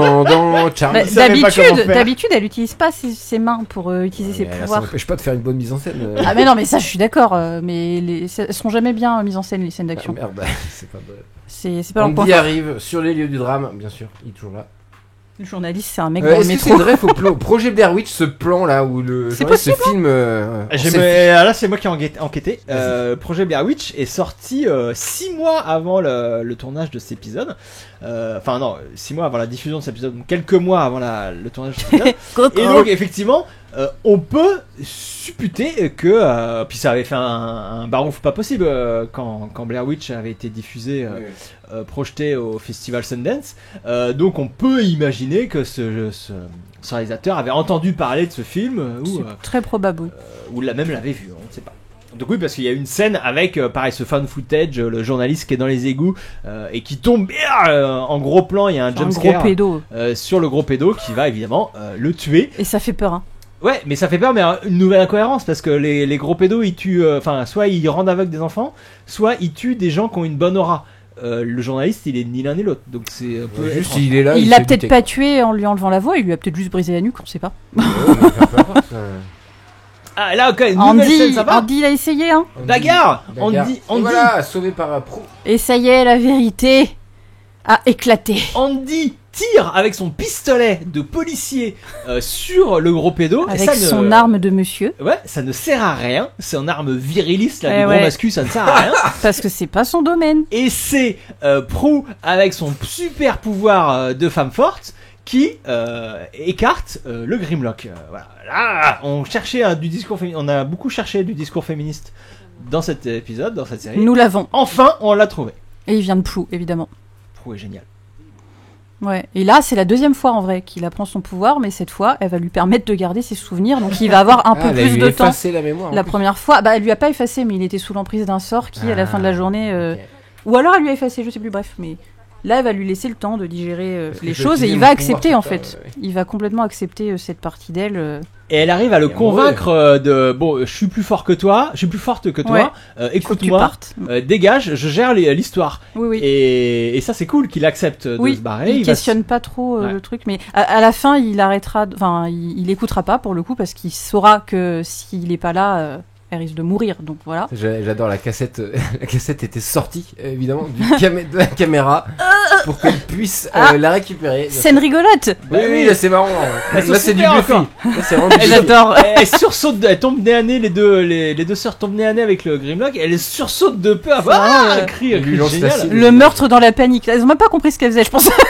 Mais c'est la Roger Rabbit là. Ouais, c'est génial, c'est très drôle et en même temps très efficace. Elles sont super. Là, c'est typiquement une scène où t'as Xander et Buffy et Willow, oui, complètement. Qui tue un monstre. Complètement. Ouais.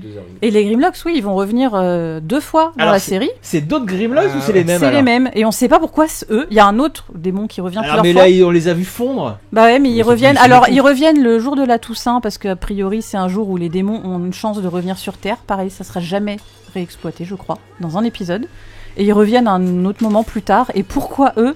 Franchement, je ne sais pas. Il y a un autre démon qui revient plus souvent. C'est des méchants très charismatiques, peut-être. Ben non, le démon qui revient plus souvent, c'est un démon de la peur. Donc en fait, il confronte les sœurs à leur peur régulièrement. C'est intéressant qu'ils soient là, mais eux, là, les gros pédos là, pourquoi ils reviennent 3 fois ?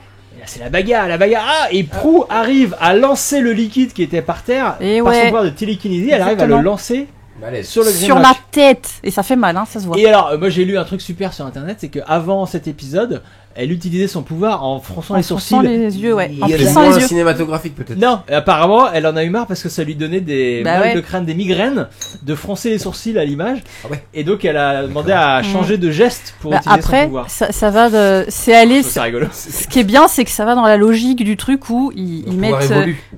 leur pouvoir évolue petit à petit, de plus en plus puissant, elle se découvre des nouvelles capacités. Et en fait, le fait de faire bouger les choses avec les mains, elle le fait déjà une fois.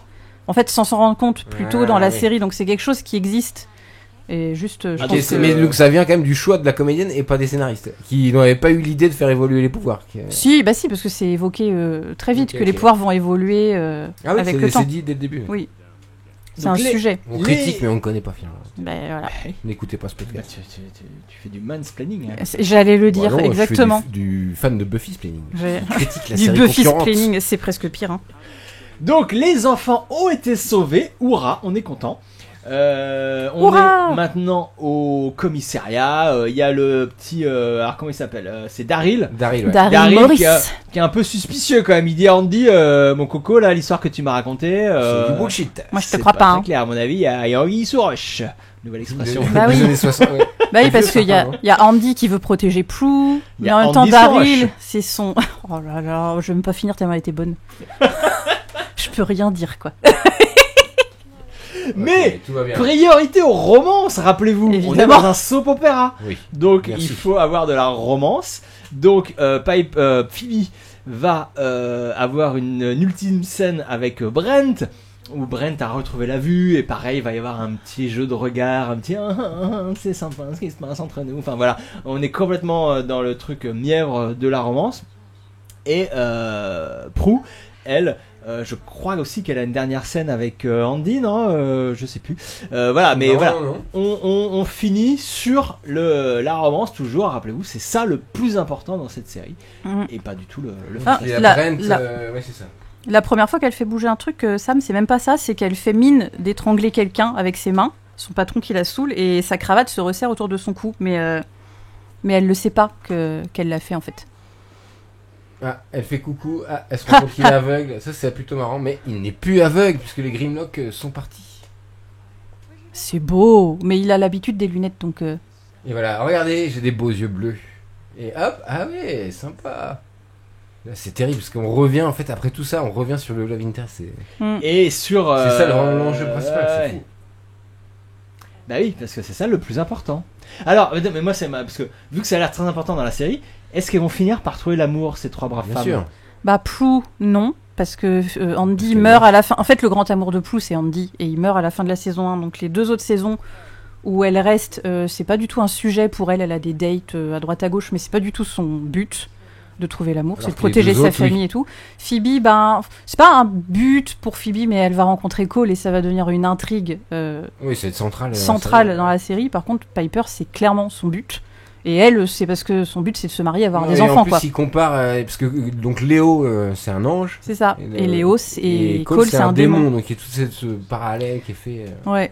Et ici, je vous ai dit, il y a une scène entre Andy et Prue à la fin. Bah ouais. Voilà, on finit sur ça.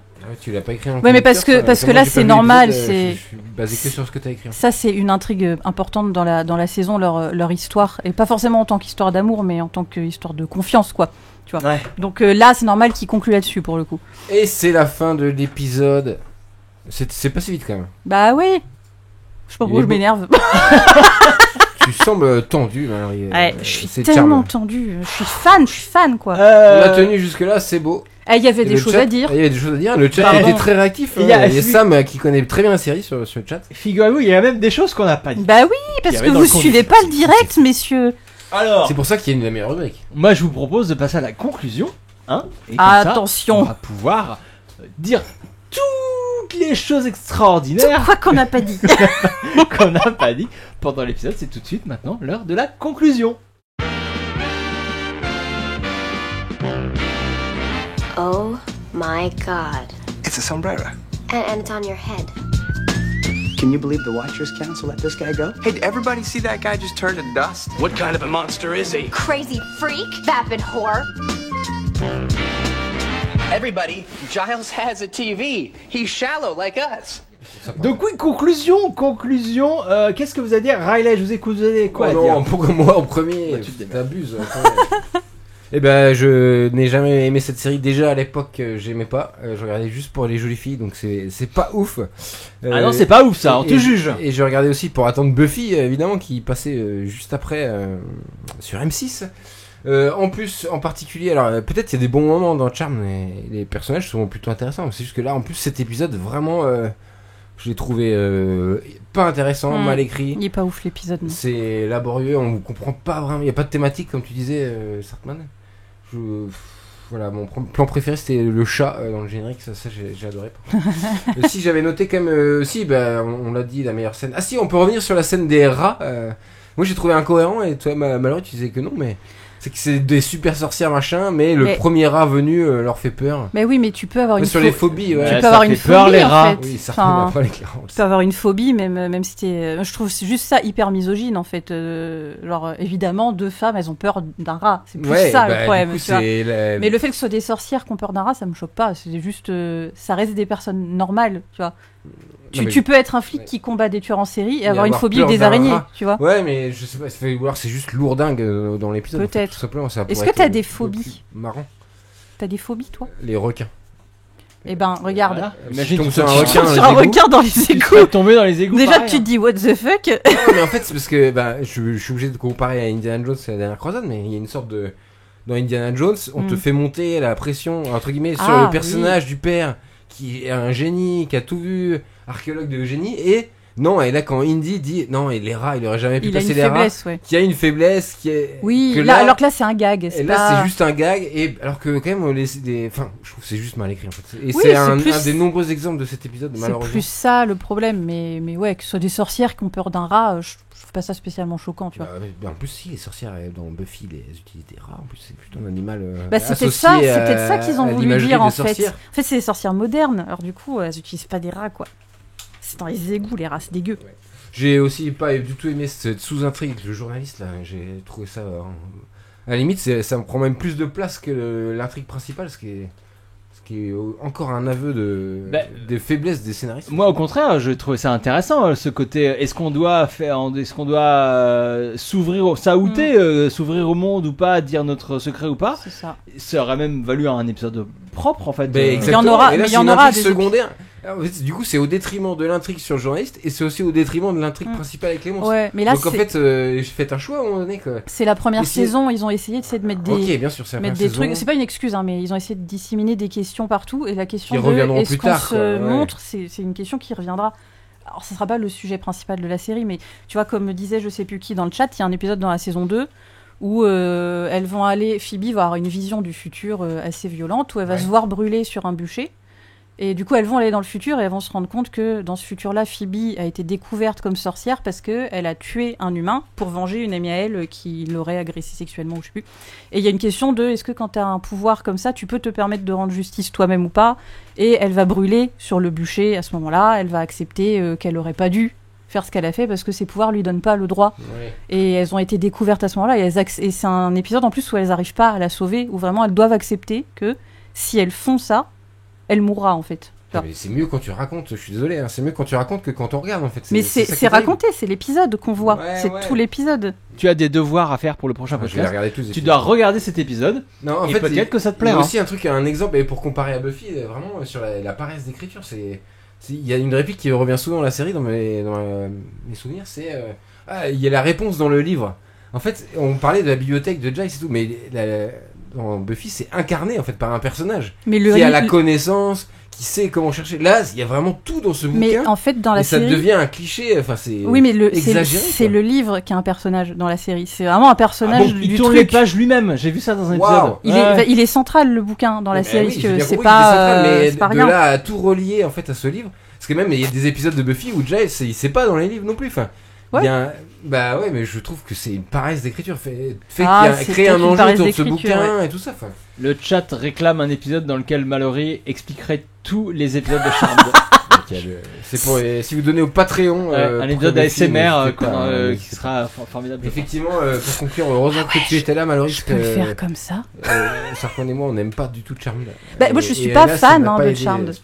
Mais j'essaie d'être objective. On fait quand même ce podcast pour la bonne cause. Et moi aussi, j'essaie d'être objectif. Donc, je vais conclure en disant ce que j'ai dit pendant l'épisode, c'est que en fait, il faut arrêter de comparer Buffy et Charmed. Selon moi, ce sont deux produits complètement différents.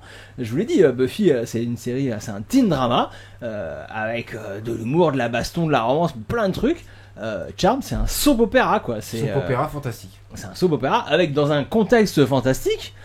Mais c'est un soap opéra, c'est clair et net, quoi. Quand tu vois comment les épisodes sont construits, comment ils sont montés, mais la musique réalisée, tout ça, c'est un soap, très clairement. Donc voilà, chacune des deux séries peut avoir son public et on n'est pas là pour juger de la qualité ou pas. Mais c'est deux séries complètement différentes et donc dont le projet est complètement différent. Il faut arrêter de les comparer du coup. Ça n'a rien à voir. Pour moi, Charmed a beaucoup plus. Sam le dit, mais sauf que Sam, tu fais une soirée Buffy contre Charmed, donc c'est dans l'inconscient collectif. Ces deux séries sont liées. Non mais c'est pour ça, c'est bien grâce à cette à cette soirée et au fait qu'on fasse ce podcast. Moi j'ai découvert pourquoi effectivement ces deux séries n'avaient rien à voir vu que il suffisait de les regarder en fait. Il suffisait de les regarder et voilà, il suffisait de regarder. Voilà, Charmed a beaucoup plus de points communs selon moi avec Beverly Hills ou Melrose Place qu'avec Buffy ou avec X-Files. Voilà, ce sont des séries complètement différentes. Ça m'a réagi. Non mais évidemment c'est logique que tu aies créé la soirée Buffy contre Charmed. C'est parce que c'est indissociable, c'est juste que Sarkman a raison, et c'est ce qu'on dit, c'est que finalement quand tu regardes attentivement, ça n'a absolument rien à voir. Et malheureusement, c'est très aussi dû à la diffusion française, mais même américaine, ou américaine, c'était sur la même chaîne, diffusait des trucs en même temps et qui étaient dans un même move et tout, donc qui étaient dans un même mouvement et que c'est triste d'associer les deux et les deux séries étaient diffusées sur la même chaîne aux États-Unis et en France sur M6, donc effectivement ça l'une après l'autre.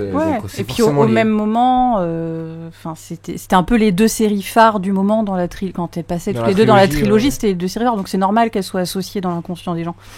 Est-ce que vous avez d'autres choses à rajouter en conclusion, Mallory? Ouais. Je sais pas pourquoi j'ai fait ça. Lance ta conclusion de 3 heures. Ouais, non, elle va pas durer 3 heures, mais ouais, franchement, je trouve que cet épisode est pas bien. Il est vraiment pas intéressant. Mais la série est bien, c'est ça que tu veux dire? Non, la série est pas très bien non plus en vrai. Moi, alors contrairement à ce qu'on va essayer de dire, je suis pas une fan de Charmed. J'ai beaucoup aimé Charmed. Par contre, à une époque, c'est pas une série qui est très bien écrite en fait. Mais cet épisode en particulier est vraiment pas très bien écrit. Moi, je trouve juste que le seul point fort que je vois dans la série, c'est vraiment les personnages des 3 sœurs en fait, que je trouve bien personnifiés. Et que je trouve bien interprétée, même en vrai, Holly Marie Combs, comme tu disais, Sam, moi je trouve pas qu'elle soit mauvaise. Il y a vraiment des épisodes où elle joue très très bien, mais je trouve que le seul point fort de la série, c'est vraiment ça. Moi je trouve hyper intéressant la manière dont ils ont construit leur pouvoir, que je trouve construite un peu de la même manière qu'on construit des pouvoirs dans un jeu de rôle ou dans un jeu vidéo. Parce qu'elles ont toutes les 3 des pouvoirs qui sont propres à leur personnage. Genre Phoebe, elle est très connectée à ses sentiments, elle sent les choses, donc elle va avoir des visions du passé et du futur. Quand les pouvoirs vont évoluer, elle va se mettre à ressentir les sentiments des gens. Elle va être capable de ressentir ce qui se passe dans ses visions. Elle va prendre des niveaux, quoi, comme dans des Donjons et Dragons. Exactement. Et puis des niveaux qui sont en lien avec ses capacités. Du départ, Plou, elle va pouvoir bouger des choses de plus en plus grosses. Elle va avoir le pouvoir, au final, de projeter son propre corps en projection astrale. Oh la vache. Donc en fait, avec son esprit, elle va pouvoir elle-même se projeter plus loin. Et Piper, elle fige le temps, donc en fait c'est quelqu'un qui est hyper calme, hyper posé, et juste avant la mort de Plou, elle va se mettre à pouvoir faire exploser les choses, donc en fait elle va gagner un pouvoir actif alors qu'elle avait un pouvoir défensif, parce qu'elle prend le rôle de la grande sœur en fait, et elle va pouvoir faire exploser des choses, donc Et la 4e frangine qui arrive après, c'est quoi son pouvoir? Elle a un peu le même pouvoir que Plou, c'est qu'elle fait bouger les choses par la pensée, mais elle appelle les choses et elle se matérialise dans sa main en gros, parce que c'est un mélange entre une sorcière et un être de lumière. Ouh, en gros. Okay. C'est un peu, c'est pas très poussé parce qu'en fait elle a le même pouvoir que Plou, plus ou moins, c'est juste que Plou il était plus actif, genre elle faisait bouger directement et elle les appelle et ça bouge. Surtout qu'ils ont dû l'improviser, j'imagine, avec le départ de la comédienne. Hein. Je pense qu'ils savaient depuis un moment, parce que le fait que Piper développe un pouvoir actif et d'attaque, c'était à mon avis pour compenser le fait que Plou allait partir et qu'il pouvait pas continuer la série avec une grande sœur qui fait que figer le temps et qui a rien pour faire du mal, entre guillemets, tu vois. Donc je pense qu'ils savaient, mais c'est hyper tiré par les cheveux. Tu vois, la manière dont ils ont amené Dawn dans Buffy est incroyable. Alors, elle est hyper fine. Dans Charmed, en fait, on apprend du jour au lendemain qu'ils ont une demi-sœur parce que leur mère a eu une fille avec un amant qu'on connaît pour le coup, qu'on a déjà vu avant. Donc c'est pas un personnage qui sort de nulle part, heureusement. Mais c'est un peu tiré par les cheveux parce qu'on parle du fait que ces 3 sœurs, donc leur pouvoir, il tourne autour du fait qu'elles soient 3 sœurs. Donc quand il y en a une qui meurt, il peut plus y avoir de série. Du coup, on invente une demi-sœur, mais ça reste une demi-sœur, c'est pas une sœur à 100%. Enfin bon, c'est un peu... c'est pas très bien amené. Mais je trouve le personnage de Paige attachant, mais c'est pas hyper bien amené, quoi. Par contre, la Rhea, dans la série, elle est nulle. Ok, oui. Elle est toujours nulle, je trouve. Oui. Et l'écriture aussi. Et ce que je trouve bien aussi, c'est tout ce qui est visuel, un peu côté sorcellerie New Age, qui marche plutôt bien, je trouve. Mais sinon, en soi, c'est pas... En fait, ce qu'on aime dans la série, c'est un peu comment dire, la thématique, l'idée en fait de moderniser. On va en parler après parce qu'on a prévu de vous parler de plein d'œuvres qui mettent en avant les sorcières aujourd'hui. Et effectivement, c'est une super idée de parler du pouvoir féminin en passant par les sorcières, de moderniser le mythe de la sorcière. C'est trop bonne idée. Sauf qu'ici, ça a été fait de manière plus que maladroite, on peut dire. Oui, et puis on le sait que dans les dernières saisons, vraiment, les salles d'écriture, c'était limite comment on va pouvoir les déshabiller le plus possible, quoi. Enfin, d'accord. Ok, est-ce qu'on a tout dit pour cette conclusion ? Ouais. Est-ce qu'on est bon ? On peut dire que Buffy, c'est quand même vachement mieux. C'est une super conclusion. Buffy, c'est mieux. Alors, donc ce podcast est terminé, mais voilà, comme je l'ai dit, on aimerait bien, parce que oui, ça nous a donné l'eau à la bouche, cet épisode de Charmed. On s'est dit, les sorcières, c'est quand même un super sujet. On aimerait bien... avoir des œuvres qui parlent de sorcières correctement, enfin un peu mieux et tout. Et je me suis rappelé notamment qu'on avait déjà parlé des sorcières dans ce podcast. Riley, tu t'en rappelles ? Et oui, c'était quand on a commenté c'était The Witch. Non, c'était Gingerbread. Ah oui, sur l'épisode sur les sorcières de Buffy saison 3. Épisode donc qui parle de la chasse aux sorcières dans la saison 3. Ouais, tout à fait. Et on avait même fait un dossier, je n'avais aucun souvenir de ce, sur les films et un peu des séries qui parlent de sorcières et de la chasse aux sorcières. Donc on vous renvoie à ce dossier qui vaut ce qu'il vaut. Il date de 2015, comme j'ai dit, j'ai aucun souvenir de ce dossier. Je sais pas si tout est correct ce qui a été dit là-dedans, mais qui fait la liste de quelques œuvres sympathiques parlant des sorcières. Donc on vous mettra le lien dans la description de ce podcast. Et vous, est-ce que vous aviez d'autres œuvres dont vous vouliez parler à nos auditeurs et à nos auditrices qui pouvaient permettre de mettre en avant cette figure de la sorcière de manière un peu plus sympathique que juste pour leur trouver des Jules comme dans Charmed. Oui. Il y a sympathique ou pas, d'ailleurs ça dépend du point de vue. Il y a l'excellent film The Witch de Robert Eggers, donc excellent, et il y a un excellent film de Dario Argento, Suspiria. Le remake est très cool d'ailleurs de Suspiria. Alors il est pas à la hauteur de Suspiria, mais il y a vraiment des scènes très très sympas. Mallory, il y a 50 pages de suggestions. Non, j'en ai 4. Suggestions. J'en ai 4 et moi j'ai plutôt parlé de livres et de musique. Parce que Riley a parlé quand même des 2 films que je trouve vraiment les mieux. Moi, je m'intéresse beaucoup à l'histoire des sorcières, mais l'histoire réelle des femmes qu'on a accusées de sorcellerie. Et quand on s'intéresse à ça, il y a 2 livres que je trouve super. Le premier s'appelle Le Grand Livre des guérisseuses de Clara Lemonnier, qui va revenir sur toute l'histoire de l'image des femmes guérisseuses, en fait, qui s'occupaient de leur famille, qui s'occupaient du village, avec leur savoir qui était transmis de mère en fille. Et le deuxième bouquin s'appelle Sorcières, sages-femmes et infirmières, une histoire des femmes soignantes de, je vais écorcher son nom, mais Barbara Ehrenreich et Deirdre English, qui va parler pareil de comment en fait les femmes ont été évincées du milieu médical quand ce milieu a été pris un peu par les hommes de la science, parce qu'à la base c'est vrai que ce qu'on appelait les sorcières, c'était des femmes qui soignaient les autres grâce beaucoup aux plantes, grâce à des savoirs naturels. Ça, c'est des bouquins hyper intéressants. Et j'avais envie de parler de 2 musiques, de 2 artistes que j'adore. La première, c'est la chanson Rhiannon de Fleetwood Mac, qui a été écrite et interprétée par Stevie Nicks, qui parle de Rhiannon, qui est une sorcière, une déesse sorcière galloise, et qu'elle a écrit sans savoir que c'était une déesse sorcière galloise, mais qui parle quand même d'une sorcière galloise, ce qui est assez fou. Et la deuxième, c'est Waking the Witch de Kate Bush, qui se trouve sur l'album Hounds of Love, la phase B, qui est un putain de chef-d'œuvre, cet album. Vraiment, il est incroyable. Cette chanson Waking the Witch, il y a des incantations d'exorcisme dedans, enfin, incroyable. Donc, je vous conseille ces 2 chansons sur le thème de la sorcellerie.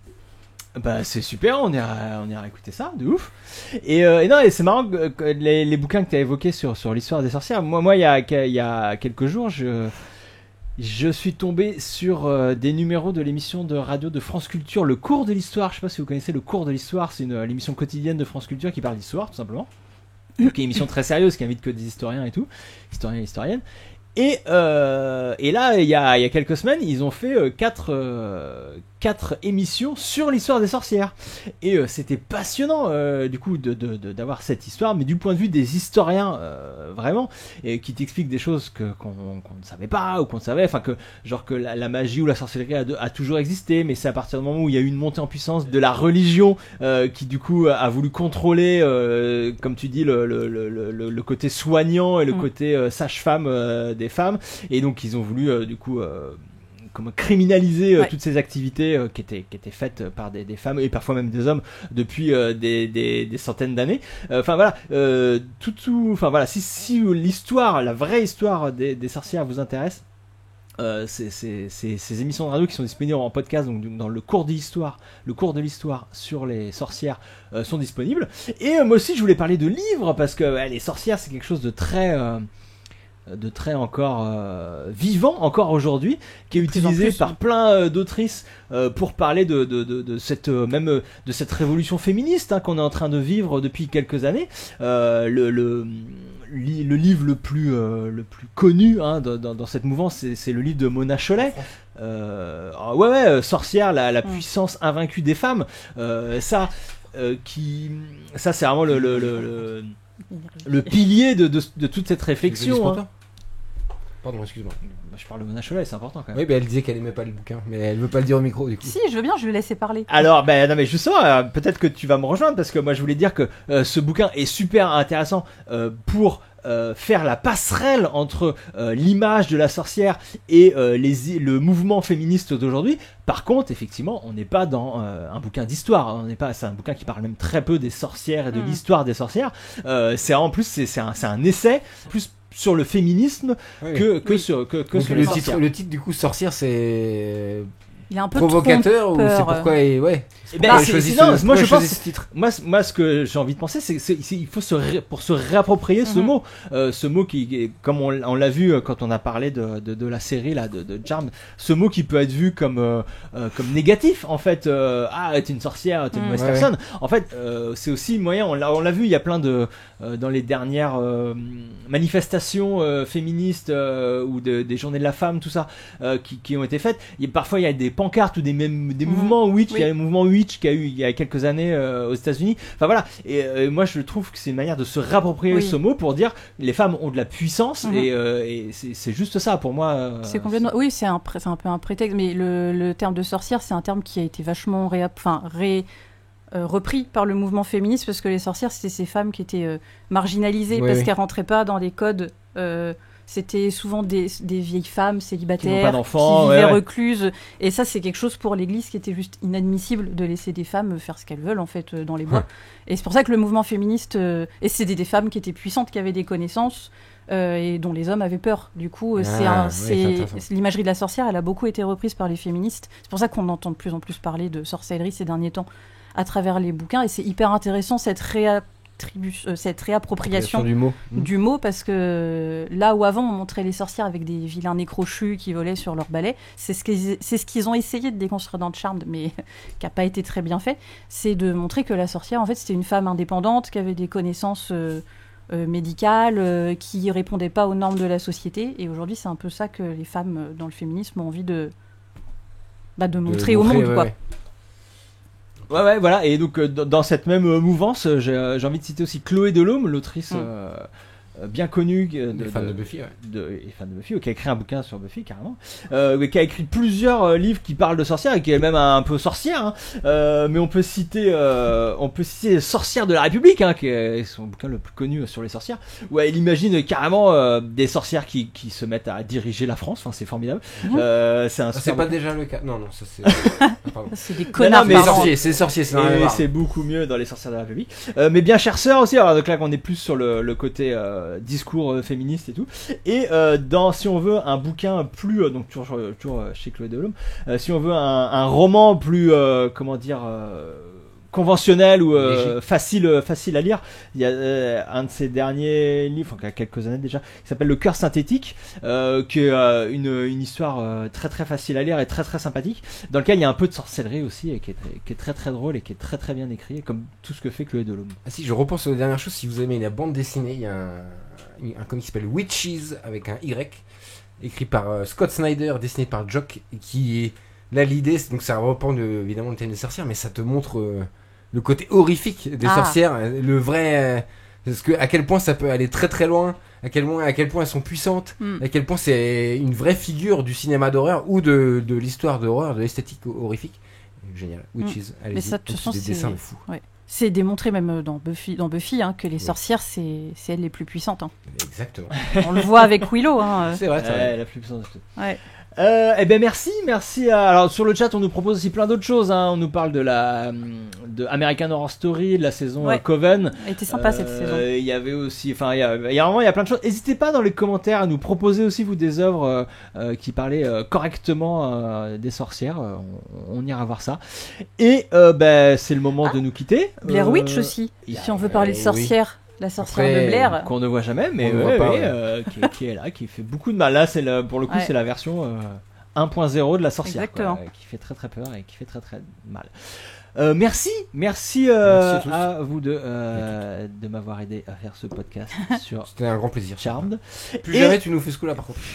Non, puisque les hors-séries, c'est normalement. Hors série. Après Sam, elle a annoncé une prochaine soirée caritative sur le chat.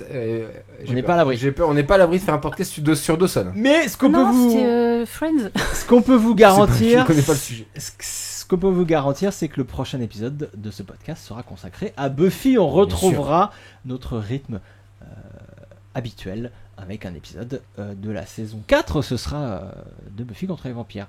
Riley, tu avais quelque chose à ajouter? Bah oui, parce que tu as oublié, Sartman, de dire qu'on était présent sur pourquoibuffy.wordpress.com. Donc pourquoibuffy.wordpress.com, notre site internet. Il faut aussi nous liker sur les réseaux sociaux. N'hésitez pas à mettre des pouces, des commentaires 5 étoiles pour nous soutenir. Quoi d'autre? Partager l'épisode, ça c'est important. Bah oui, pour les éventuels fans de Charmed qui voudraient nous écouter critiquer Charmed, qu'on peut ramener du bon côté de la route pour redécouvrir Buffy. Ce n'est pas perdu. Ce n'est pas perdu. On compte sur vous. On vous embrasse. Merci au chat d'avoir été nombreux et nombreuses malgré cette chaleur et ce samedi après-midi. Des gros bisous. Merci d'avoir été présent aujourd'hui. Et à très vite.